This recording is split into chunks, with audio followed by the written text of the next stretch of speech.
종잣돈을 마련한 것이 3천만 원 정도 된다고 했잖아요. 그러면 이 돈으로 투자할 수 있는 곳을 찾아야 됩니다.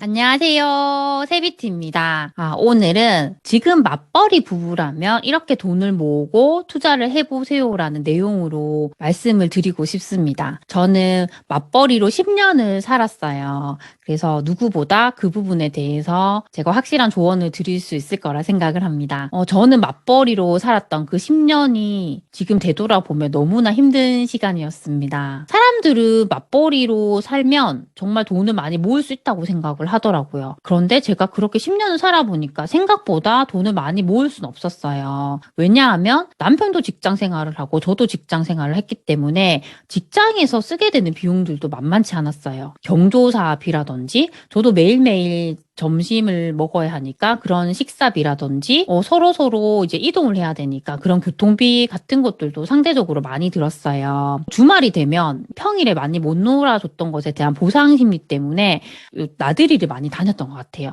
그렇게 나들이를 다니고 외식을 하고 하면서 상대적으로 돈을 많이 쓰게 된 것 같아요. 무엇보다 저는 맞벌이를 하면서 아이를 맡기는 부분에 있어서 상당히 힘들었습니다. 시댁이나 친정 둘 다 아이들을 전담해 줄 수 있는 상황이 못 되셨어요. 그래서 번갈아 가면서 아이를 이제 봐주러 오셨는데 아침마다 부모님들께서 그렇게 피곤해 하시는 얼굴을 보면 너무 죄송스럽더라고요. 그런데다가 아이도 아침마다 엄마 회사 가지 마세요라고 다리를 붙잡고 울면 저도 너무 마음이 아파서 울면서 출근했던 적이 많았어요. 그렇게 출근을 해서 제가 그런 힘든 과정에 대해서 동료들에게 이야기를 하면 다 이런 말을 하더라고요. 맞벌이 부부들은 다 그렇게 살아. 그런 이야기를 듣고 제 주변 동료들을 보면 저보다 더하면 덜했지 덜한 분들이 없더라고요. 그래서 맞벌이 부부들은 이렇게 사는 게 당연한 거다. 이렇게 생각을 하고 제가 10년을 버텼던 것 같습니다. 10년을 그렇게 살다 보니까 어느 순간은 이런 생각이 들었어요. 아무리 이 삶이 당연하다고 하더라도 나는 더 이상 이 삶을 살고 싶지 않다라는 생각을 했습니다. 그래서 이 당연함을 당연하지 않게 제가 받아들이게 되면서 바꿔보고 싶었어요. 그런데 그 상황을 바꿔보기 위해서 제가 할 수 있었던 건 부동산 투자였습니다. 누군가는 항상 부동산 투기라고 욕을 많이 하지만 저에게 있어서는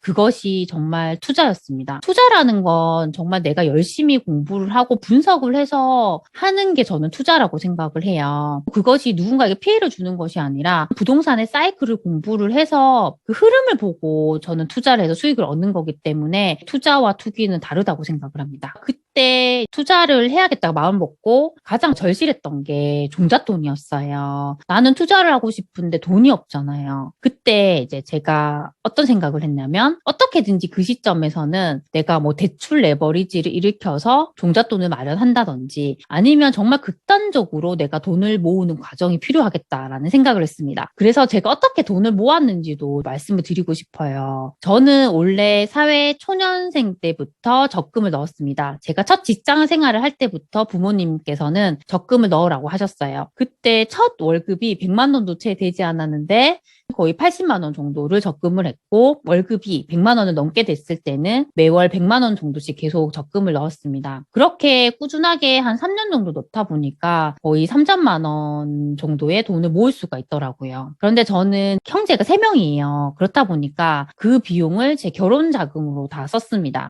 저는 집에 부담을 많이 드리고 싶지 않았기 때문에 그렇게 했던 건데요.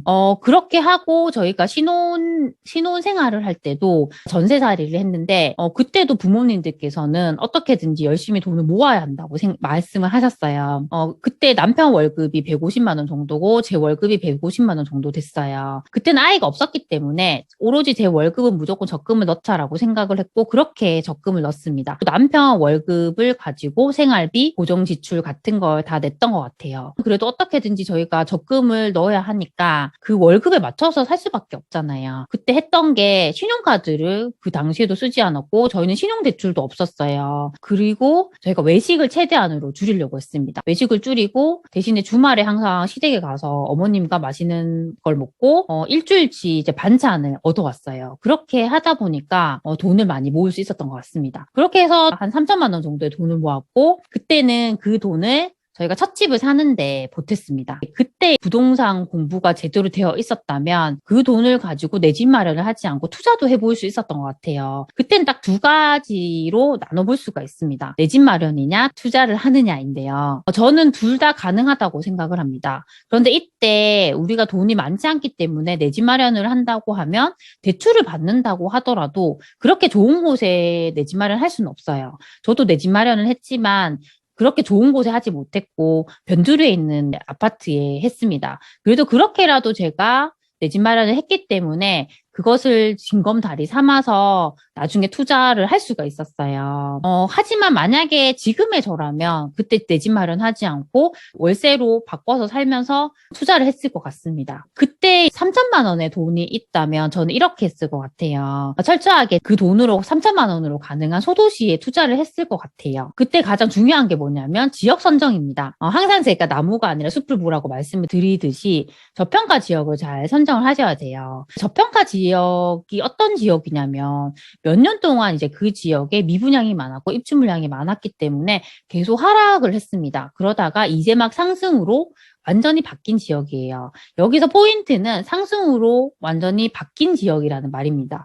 그런데 요즘에는 선진입, 선선진입이라고 해서 아직 상승으로 바뀌지도 않았는데 미리 투자를 하는 분들도 많이 있습니다. 그런 분들은 워낙 투자를 많이 해봤기 때문에 더 그런 부분에 있어서 자신감이 있어요. 하지만 이런 지역이 위험한 게 뭐냐면 아직까지 공급이라던가 미분양이 많이 있기 때문에 상승으로 빨리 전환이 되지 않습니다. 그렇게 되다 보면 이 상승을 보기까지 내 돈이 오랫동안 묶일 수가 있어요. 제가 예로 들어온 지역이 목포인데요. 목포 같은 경우는 2021년 10월에 완전히 상승으로 전환이 됐습니다. 하지만 미리 이렇게 투자를 하신 분들도 분명히 많을 거예요. 그 시간을 버틸 수 있는 사람들은 괜찮지만 초보인 분들은 이게 상승으로 완전 전환이 돼서 상승 흐름을 제대로 타기까지 조금 시간이 걸리기 때문에 좀 더 내 돈이 묶일 수가 있어요. 그래서 저는 특히나 초보인 분들은 이렇게 상승으로 완전히 돌아선 다음에 투자를 하는 게 더 좋지 않을까라는 좀 생각을 하고 있습니다. 이걸 확인할 수 있는 방법이 너무 간단한데요. 아실 사이트에서 확인할 수가 있어요. 제가 잠깐 보여드릴게요. 여기 아실 사이트에 오시면 가격 분석이라고 있어요. 아까 봤던 목포 같은 곳을 내가 본다고 하면 전남 목포시라고 하시고 여기 변동률을 눌러주시면 돼요. 최근으로 당겨서 보게 되면 이런 모습이에요. 특히 매매가를 보게 되면 이렇게 아래쪽으로 간다는 거 하락을 계속 했다는 거예요. 그런데 최근의 흐름을 보면 21년 10월부터는 목포가 완전히 상승으로 바뀌어서 계속 상승하고 있습니다. 그래서 이렇게 상승하는 거 보고 투자를 하셔도 충분히 늦지 않기 때문에 내가 관심 있는 지역이 있으면 이렇게 확인을 해보시는 게 저는 좋을 것 같아요. 지역을 선정하시고 다음에 하는 작업이 평당가 순으로 아파트를 쭉 줄을 세워서 1년간의 최고 실거래가를 기준으로 상승률을 봅니다. 이렇게 상승률을 보면서 평당가가 상대적으로 높은데 상승률이 낮은 단지를 다 찾아내는 거예요. 우리가 이제부터 해야 할 게 종잣돈을 마련한 것이 3천만 원 정도 된다고 했잖아요. 그러면 이 돈으로 투자할 수 있는 곳을 찾아야 됩니다. 그렇게 하기 위해서는 일단 투자금을 기준으로 투자처를 분류하는 작업이 필요해요. 투자금 1억이라든지 5천만 원, 뭐 3천만 원 이렇게 하시고 거기에 맞게 투자처를 넣어보는 거예요. 이렇게 분류를 하시고 그 안에서도 우선순위를 정하셔야 돼요. 입지라던가 상품성과 같은 것을 보면서 우선순위를 정하는데 저는 이것을 점수를 주는 방법으로 하는 것도 좋을 것 같아요. 점수를 줄 때 입지, 브랜드, 뭐 상품성, 그 주민들의 선호도 같은 것을 내가 생각을 해서 점수를 줘보는 거예요. 이렇게 점수를 줘서 가장 점수를 많이 받은 곳을 최종 투자처로 선정할 수가 있습니다. 이 투자처가 정말 가장 저평가되고 가장 유망한 투자처는 아닐 수가 있습니다. 하지만 저는 이것이 정답이든 아니든 간에 내가 어떻게든 그 투자처를 찾아봤다는 게 가장 중요하다고 생각을 합니다.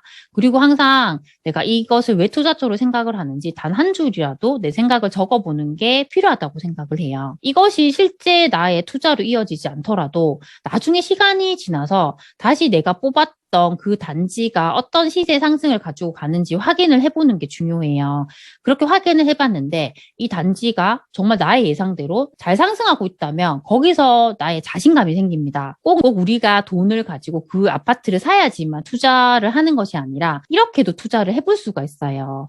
정말 내가 뽑았던 그 투자처가 잘 가고 있다면 거기서 나는 더 자신감을 얻을 수가 있습니다. 그리고 내가 왜 그곳을 유망 투자처를 생각했는지 한 줄이라도 적어보는 것이 쌓이고 쌓이면 그게 나의 투자의 기준이 돼요. 이 투자의 기준이 계속 있어야지 정말 흔들리지 않고 투자를 계속적으로 잘 해나갈 수가 있어요. 저는 이 방식으로 쭉 한번 해보셨으면 좋겠습니다. 오늘은 내가 맞벌이 부부라면 어떻게 돈을 모으고 소액으로 투자할 수 있는지에 대한 대략적인 방법을 좀 알려드렸어요. 저는 어떻게든지 우리가 종잣돈을 마련하는 방법은 있어야 한다고 생각을 합니다. 레버리지를 활용할 수도 있고 어떻게든 내가 극단적으로 돈을 모아보는 그런 방법이 될 수 있다고 생각을 해요. 어떤 방법을 쓰던지 간에 종잣돈을 마련을 해서 이렇게 소액이라도 투자를 해보고 실행해보는 과정은 정말 중요하고 이런 과정을 계속 겪으면서 나중에는 정말 내가 원하는 곳에 투자를 해볼 수 있다고 생각을 합니다. 오늘 제가 말씀을 드린 내용들이 조금이라도 도움이 되셨으면 좋겠습니다. 항상 제 영상을 시청해 주셔서 정말 감사드립니다. 그럼 다음 시간에 만나요. 안녕.